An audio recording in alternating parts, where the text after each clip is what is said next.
Tapos dito sa baba.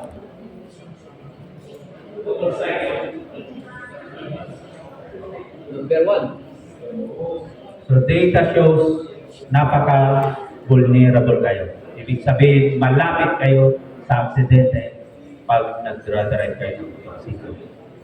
Maliwanag po? Yes! Hindi naman sa tinatakot namin kayo, pero kwanto base sa statistika. So hindi natin pwedeng questionin. Okay? So, gusto nyo questionin, kailangan nyo pa na abogado din. Next. Next. Sige. Sige. Next. Ito na lang po.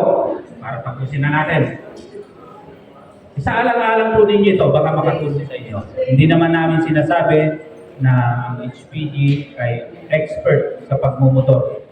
Alam niyo po, 9 years old ako nung natuto akong mag-drive ng tricycle sa probinsya.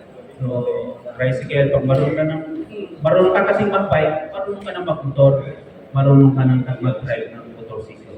Sa araw-araw hanggang ngayon, pag umuwi ako ng bahay, nakamotor pa rin ako.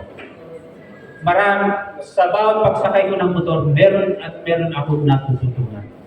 Hindi ko sinasabi na tagal ko na nagmumotor. Alam ko na lahat. Bakit? Sa araw-araw, iba po yung na-encounter natin sa kalsada. Iba't ibang tao, iba't ibang motorista.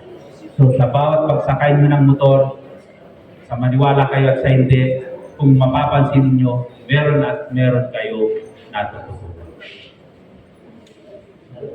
Sampu lang naman yan, madaling alalahanin. Next. Ito po, lack of visibility. Kailan po tayo nakakaroon yan? Pag naka-helmet kayo, tapos yung helmet ninyo marumi, hindi kaya during pag umuulan, nalilimit po yung inyong visibility. So, baka iingatan niyo po yan. Dapat huwag kayong mawalan ng visibility pag nag-drive kayo ng may experience ako, nagmamadali ako. Umuwi kasi ako ng Cavite. Then, ang nasa bahay is yung poncho. Alam niyo yung poncho? Yung raincoat? Sinusot lang. Kasi ang ideal kasi sa isang motorista, yung nagmumotor, yung two-piece kung tawagin. Isang jacket sa pants dapat sinusuot. Yung two-piece ko na yun sa opisina. So, dumaan ako ng postal, dumaan ako ng Cavite. Nagmamadali ako, may tawag sa opisina. Umuulan. Hindi ko naipit yung poncho. Inipit ko lang sa harap, biglang humangin. Natakpan ako. Napapikit na lang ako. Hindi ka, pag umuulan kasi hindi ka pwedeng mag-sudden brake. Bakit? Mag-i-slide ka. Mamaya po makikita natin.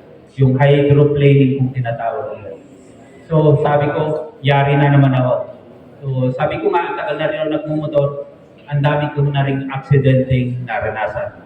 Kung alam niyo yung sa CCT complex, from sa Ross Boulevard, di ba mayroong paakyat, mayroong pababa, sinong kabisado yun sa may patay? Di ba mayroong island?